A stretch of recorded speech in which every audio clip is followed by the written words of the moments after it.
Are we watching a monumental act of treachery? It is likely that Dominic Cummings' playbook is running to plan. There is a media frenzy and indignation on both sides of the Brexit divide with respect to the behaviour of the protagonists in this very English civil war. While each argues about who is most unconstitutional, my view naturally being that Remainers have behaved appallingly by setting Parliament against the people, the new Olly Robbins, now called David Frost, is busily negotiating in Brussels to rehash Theresa May's supposedly dead parrot agreement. Meanwhile, the furore is keeping attention away from what appears to be a monumental act of treachery. I say appears to be, because that is the word on a Tory grapevine. Nobody else will write this at present, not even true leavers, either because they are afraid of being blamed if it all goes horribly wrong, or because they are afraid of losing out on their honours if all goes to plan. The power of patronage within the British establishment is something to behold. Frost and Brexit Secretary Stephen Barclay, interestingly with some erroneous help from Andrew Neil's researchers, seem to have persuaded PM Johnson that a GATT24 approach is a non-starter. Quite wrongly, but then Boris never was one for the fine print. When Johnson was appointed PM, I encouraged him to visit the TO in Geneva first rather than trekking to Brussels, Berlin or Paris, for two reasons. One was symbolic, to send a powerful message to the EU. The second was to receive information in person on GATT24 and how the TO could assist, as indeed I did last January when I spent a day with their most senior people on this very topic. Clearly Mr. Johnson's new Sir Humphrey and Remain-leaning ministers want to keep him away from Geneva. In fairness, GATT24 does require two to tango, and therefore it depends on the EU being a willing partner. The government may have calculated, given the short time available, that starting with what we already have is the best way of reaching a conclusion or, at least, showing willing. But therein lies a fallacy. The withdrawal agreement, Washington, and political declaration, PD, would require such radical change as to be unrecognizable. GATT24 provides a blank sheet. Which is the easier starting point? I think the latter. For genuine, committed leavers, people who recognize what liberty looks like and will settle for nothing less, this is all very frustrating. The proroguing of Parliament may have been justified and constitutional, but for what purpose? Certainly it will be a wasted action if it leads to Brino and the worst deal in the history of our island nation, the sort of treaty thrust upon nations defeated in war. We should recall that many in the current cabinet referred to the Washington and PD as a treaty that would place the UK in vassalage, a veritable colony of the EU. These voices included Boris Johnson and Jacob Rees-Mogg. It wasn't the backstop that led to this conclusion, but the Washington and PD. The backstop made it impossible ever to leave the EU. While the substantive treaty makes it merely unlikely that we would ever be able to leave.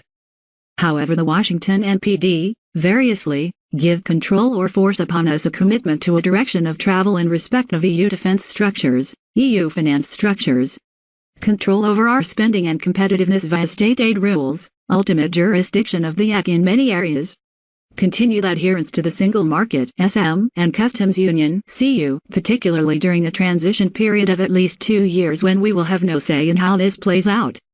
It is Brino writ large. It is not Brexit. Once again, many right-thinking Conservative MPs are keeping quiet because they want to give Johnson the benefit of the doubt and want to preserve the party. We should not forget that only 2 of the current cabinet voted against the Washington and PD third time around. The rest voted for it even with the backstop included. This state of affairs has all the hallmarks of a charade. Believe me, I would be delighted to be proved wrong. To add to the angst of true Brexiteers, the Remainer camp are desperately trying everything they can to frustrate any move by the government towards Brexit. We now have the spectacle of the leader of the opposition volunteering to lead street protests against a government ostensibly trying to deliver what 2/3 of UK constituencies and 3/4 of England and Wales constituencies voted for in a referendum granted to the people by Parliament. This is the same Jeremy Corbyn who, in March 2016, was the first person to congratulate me on my speech supporting leaving the EU, which led to my resigning as head of the British Chambers of Commerce. The same Jeremy Corbyn who has consistently campaigned against the power of the EU and who fought the last election on a manifesto committed to respecting the will of the people as expressed in the referendum. In other words, yet another politician lacking in principles and agog at the prospect of power. What makes this even more tragic is that Labour have continuously campaigned using the slogan "for the many, not the few, and yet insist on maintaining membership of the cubic. This in turn means the maintenance of the common external tariff charged by the EU on food and consumer goods. This tax is extremely regressive, affecting the poorest the most and protecting fat cat, monopolistic multinationals and continental landowners. What a joke, socialists supporting a policy affecting the whole population which is so patently for the few and not the many, just as Corbyn used to say about the EU, before he became enthralled to power. Many communist and fascist regimes and dictators throughout history have claimed that the end justifies the means. They still are today, but really, sadly, it's all about power. What is to be done? In this divided polity, persuasion seems to have lost its potency. The only thing parliamentarians seem to recognize is their own impending demise. The only thing likely to persuade Conservative and Labour MPs to deliver the mandate they gave to the people is the potential that they will be wiped out at the next election if they do not. It is in this context that the Brexit Party has a crucial role to play. Should the referendum not be respected, I detect that the Brexit Party has the resolve to eliminate swaths of the current government and the Labour Party at a future election. However long they have to wait to do this.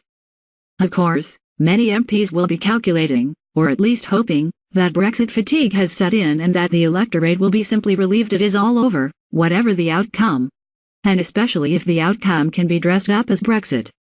With ample electoral bribery from the government, a positive attitude from the PM, and a repackaged deal said to be Brexit, enough voters will be won over. Job done. They may be right, but as they say in Yorkshire, you can put as much lipstick as you like on a pig, but it is still a pig. It is equally possible that enough voters will recognize what has happened and will care enough to be furious. Enough to eliminate Labour MPs in the north and to remove large numbers of Conservatives across the country. The Brexit Party may not win many of these parliamentary seats, but they may win enough votes to unseat the incumbent, and the Brexit Party are, I think, sufficiently committed to do this whatever the consequences.